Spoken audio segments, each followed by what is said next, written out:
Oh, hello there. Yes, well, we made it to the weekend, didn't we? Hooray for everything. Yes. And it was a bit of a slow news day yesterday, so I thought it was worthwhile just having a generic look at the press and what they're covering. We had the Sun overnight, who are very concerned about the Royals, which has been an ongoing story all week, and I have the feeling the other papers will do something similar with that. Naturally, after all, we are very concerned about humongous numbers of them being in hospital. The Mirror has football and TV, as you might expect from the Mirror. The Daily Express, I'm feeling richer already, has King chose Kate's hospital to save taxpayers' money, hooray, and football and the National Trust, presumably the good National Trust, not the bad left-wing one, and the the Daily Mail has Boris Johnson saying that he'd sign up to fight for king and country. Yes, sir. You see, that's a sort of amusing thing because he was pretending to be like in the army, a bit like he was pretending to be prime minister a while ago. And you can see once again there's a whole royalty thing, and the Times once again has royalty and the ongoing Nottinghamshire stabbing story, which is basically about the need for mental health services, but it doesn't appear that the papers can quite get themselves to mention that. The Daily Telegraph has, the threat from Putin, obviously, so thankfully we'll have yet more nuclear weapons here.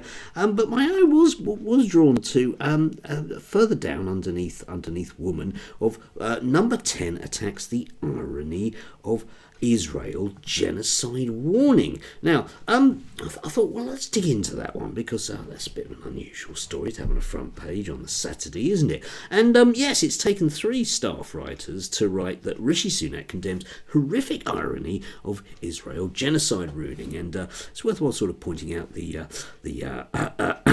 subheader, which is number 10, says legal case at International Court of Justice making accusations of war crimes is completely unjustified.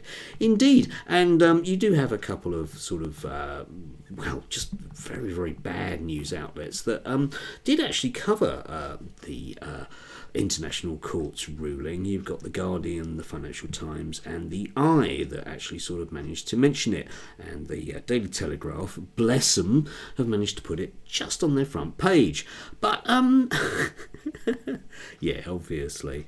I thought, yesterday I was so fall off my stool, astounded at the way this became a non-news story. I mean, it really is out there, as far as I'm concerned, in terms of the level of contempt that the political establishment and including the media, obviously, in that has for ordinary people. Now, when the ruling came through, which was at about 12:30, let's say, it was live covered. And I'm going to pick on the Daily Telegraph for a very particular reason that I'll come on to. And it was live covered in the Daily Telegraph. And then, after it had been effectively reported, round about 4 o'clock, it disappeared. So, yesterday evening, about 7 o'clock, I did some screenshots of the Telegraph website. And if you look at the top, we've got royal family, nuclear weapons, and black schizophrenic, which is designed to obviously frighten you. Yep, those are the lead stories yesterday evening, as of like 7 o'clock. Further down, you've got football, you've got slagging off gay people, which is obviously what you want. Bad cartoon, as you might expect, so let's keep rolling down.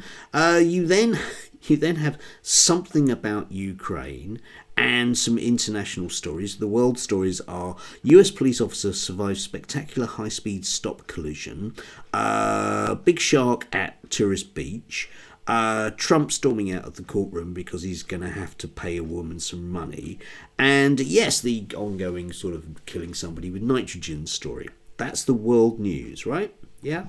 You have to go into at 7 o'clock yesterday, I had to go into the specifics of their world news about 3 pages in, and it had this about Israel at war, which hadn't been updated from the night before. right? That's what you had at 7 o'clock from the Daily Telegraph. Nothing, effectively, about the court ruling on the day it happened, which they had live covered. Because, of course, it's a non-story. Why is it a non-story? Well, because the press have told you that Israel has no case to answer, and therefore, if somebody says that Israel might have a case to answer, then it must be wrong, so it won't appear. Now, obviously, we know that newspapers do this kind of thing, but it really is very noticeable today, that nobody's talking about the dead cat, effectively. Nobody's pointing at the elephant in the room, even though there's 17 of them that are making a lot of noise and basically have eaten your children. Yeah, and the Daily Telegraph, I mean, one of the big ongoing news stories around Twitter yesterday, for example, Andrew Neil was making an awful lot of noise about the UAE buying the Daily Telegraph, because apparently if the UAE buys the Daily Telegraph, gosh, we'll just have a whole bunch of biased news from outside UK interests that have no real feelings about what you might want to know. It would be dreadful, wouldn't it? Imagine if a foreign government was to capture something like the Daily Telegraph and just pump out the stuff that it only the stuff it wanted you to see. Imagine how bad that would be. I mean, I can't personally, because of course there's nothing I can compare it to. But as I say, contempt, absolute contempt for people. Yeah, you are a moron.